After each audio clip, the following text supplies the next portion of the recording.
Olá, alunos. Eu tenho aqui uma questão para a gente revisar aí a radiação em transição de calor. Veja que eu tenho aqui uma esfera. Essa esfera ela tem um diâmetro de 20 centímetros. Uma esfera metálica com temperatura superficial de 200 graus Celsius. Está bem aquecida. E ela tem emissividade 0,8. Uma superfície polida.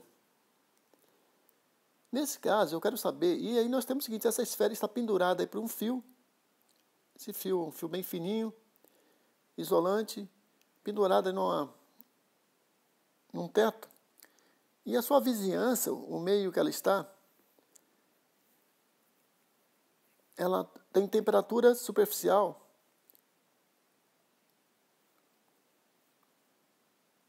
de 20 graus Celsius. Nesse caso, eu quero saber qual é a troca de calor entre essa esfera e esse meio circundante por radiação.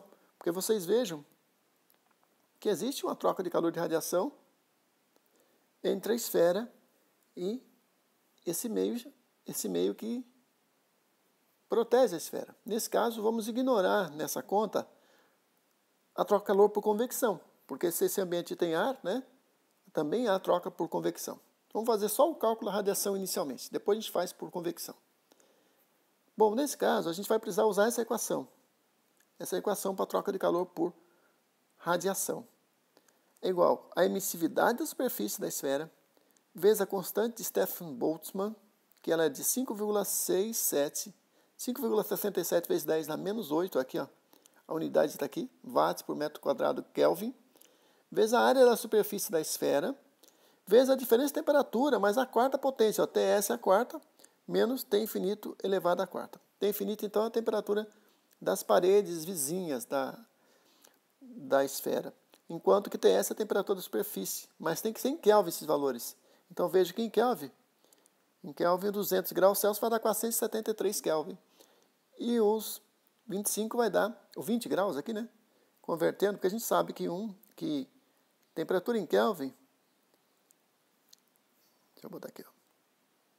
Temperatura em Kelvin é igual a graus Celsius mais 273.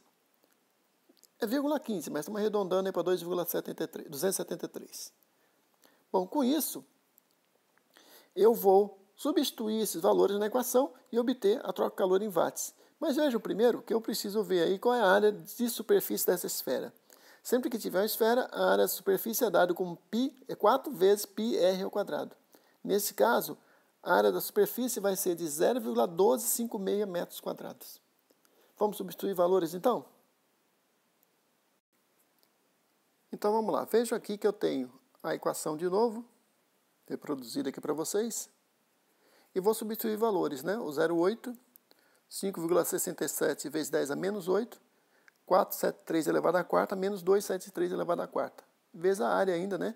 Que está aqui, eu não posso esquecer da área, que dá 0,1256 metros quadrados. Esse valor aqui dá 253 watts. Eu coloquei o pontinho aqui para indicar que é joule por segundo, que é uma taxa de troca de calor. Ou seja, que 253 joules saem a cada segundo da esfera para o meio por radiação. Veja que é só radiação nesse caso.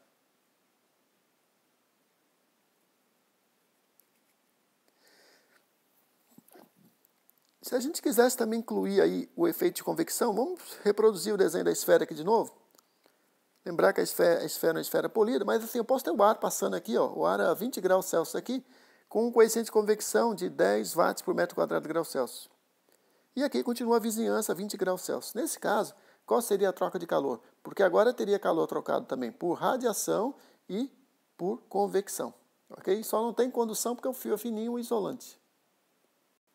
Nesse caso, a equação que a gente vai usar é essa aqui. Ó. É uma equação combinada de convecção, que é essa parcela, H, A, diferença de temperatura Ts menos T infinito. Nesse caso aqui é em graus Celsius mesmo, não é em Kelvin. E a radiação que nós já calculamos antes. Esse valor novo aqui, ó, dá 10 do H, que é o coeficiente de transferência de calor por convecção, a área superficial aí da esfera, 200 é a temperatura da superfície, menos 20 a temperatura do ar. E aqui 253.